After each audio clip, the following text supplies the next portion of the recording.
welcome to Tagsmart HQ. Thank you very much. Welcome to my art haven. Thank you again. As you know, here at Tagsmart, we like to explore stories and share our favorite artwork. Yeah. And see what people would pick for their living room if money and space were no object. Great. So I think we should start with maybe a little introduction. Yes. About yourself and your first choice. Well, my name's Mark Darbyshire. I've been working in the art world for nearly 30 years now, as firstly an artist actually. I studied at Goldsmiths College, painting. Painting is my first love in the art world. I was lucky enough to be at Goldsmiths with the golden generation, if you like, what became known as the YBAs, the Young British Artists, who are all like me, slightly aging now. I studied with those guys, Sarah Lucas, Damien Hirst, Angus Fairhurst, quite a lot of them. Wow, that's really impressive. Yeah, I mean, it's luck that sometimes life plays like that. Sure. You end up somewhere and you meet people, and that's what happened with me. A bit of fate. A bit of fate there, I guess, yeah, really. The art world was really a very different place then to how it is now. I mean, I was talking with Gary Hume recently, and we were trying to think and list the number of galleries in London that would entertain showing contemporary art, this being the late 80s really, early 90s. And, you know, to be honest, after about 15 names of gallerists, we ran out. You know, I mean, the art world, the contemporary art world in London, it was small. Yeah, and of course we've seen, and I've experienced it over the last 20 years, expand terrifically. To there must be at least 400 galleries in London now that would show contemporary art and be interested in the art world and artists and collectors.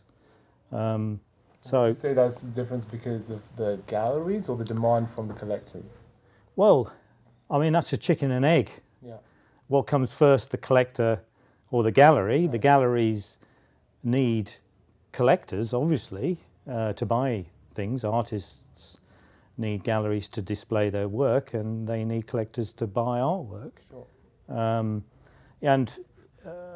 You know, I've been involved in that process through my first business, which is picture framing, and not just picture framing, but building display cabinets and more complicated projects for artists over the years and galleries. And that's how I've navigated, if that's the right way, my way through the art world over the last 20 years as really a picture framer. And that's brought me in contact with artists, collectors and artworks.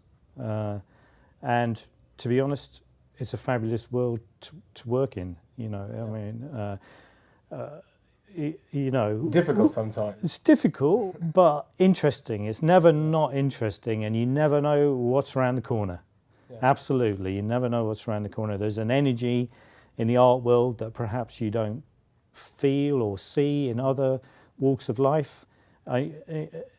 Quite often happens to me, I'll have an invite, a beautiful invite on my desk for an exhibition that I know we haven't framed or completed anywhere near the process of framing the exhibition, and I've got the invite to the exhibition. So there's that kind of sort of tension and anxiety, if you like, a sort of nervous energy around the place, you know. Seems like it's a little bit suggestive there. Yeah.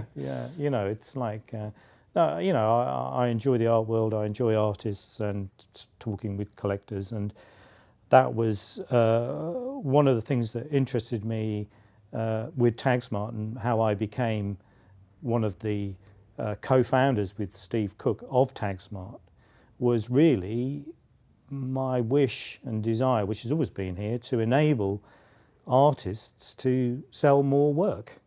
And if we can encourage that is Tagsmart, if we can encourage collectors to buy more art, that's got to be a great thing. And that's really what drives me with the Tagsmart story.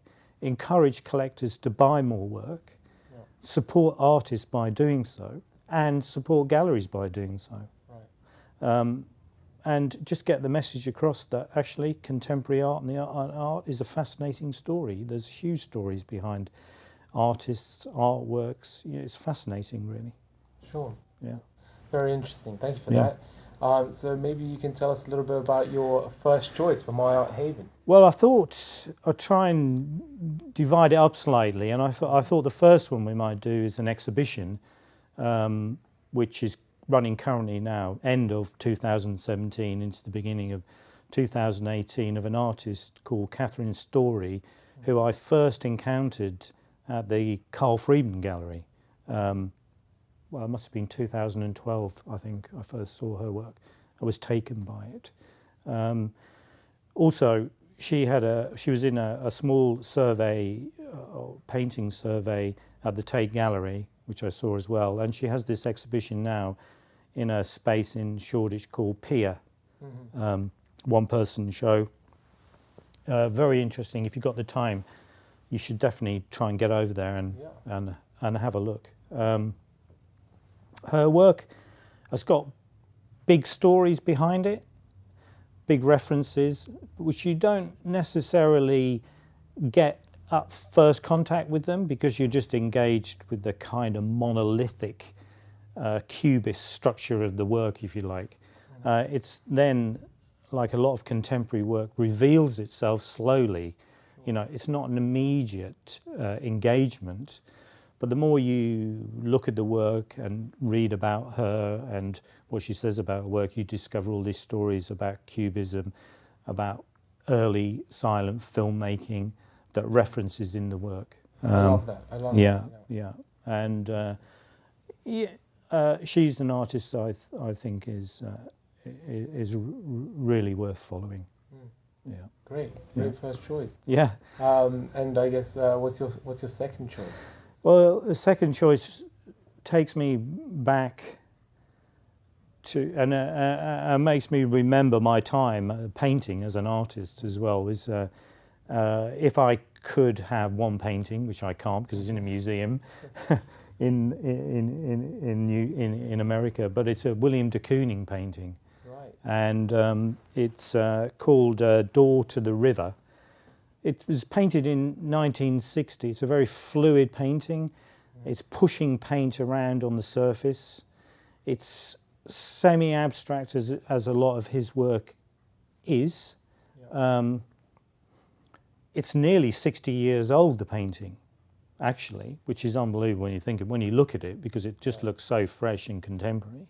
But it was really there at the beginning of abstract expressionism, and he was an important character in the development of abstract expressionism in the late 50s, early 60s in New York and upstate New York and America generally. And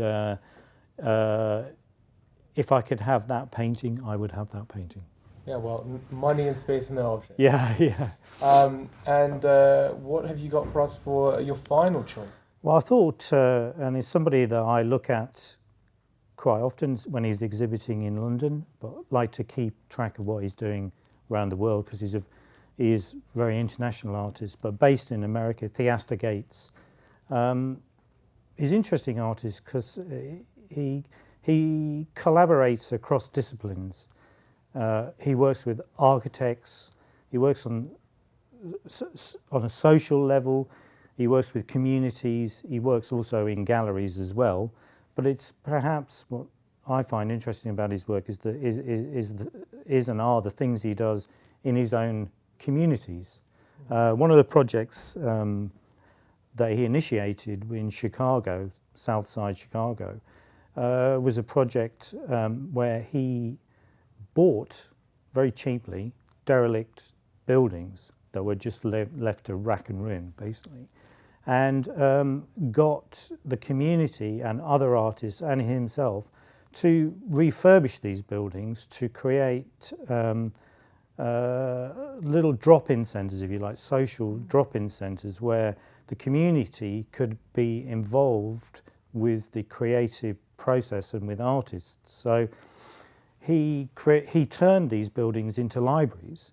He turned them into pop-up cafes. He turned them into record shops. Turned them into venues for music, and used the materials in the buildings and around the buildings to refurbish them, and also used the materials that he found in the building to make artworks, which he then sold to fund the project.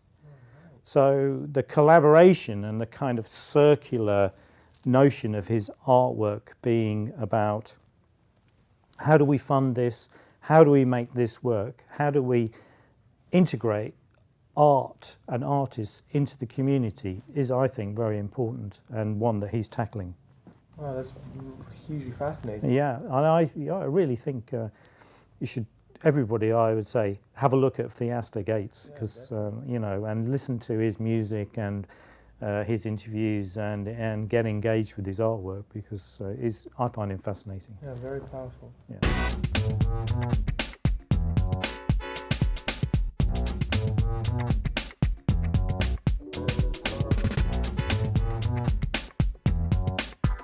Hi, I'm Tom Tomasi and welcome to our channel. I hope you like my art haven, and if you do, please comment and share, and please subscribe. And if you'd like to take part and give us your 3 wonderful works of art that you love in your living room, please drop us a line. Thanks so much. Bye.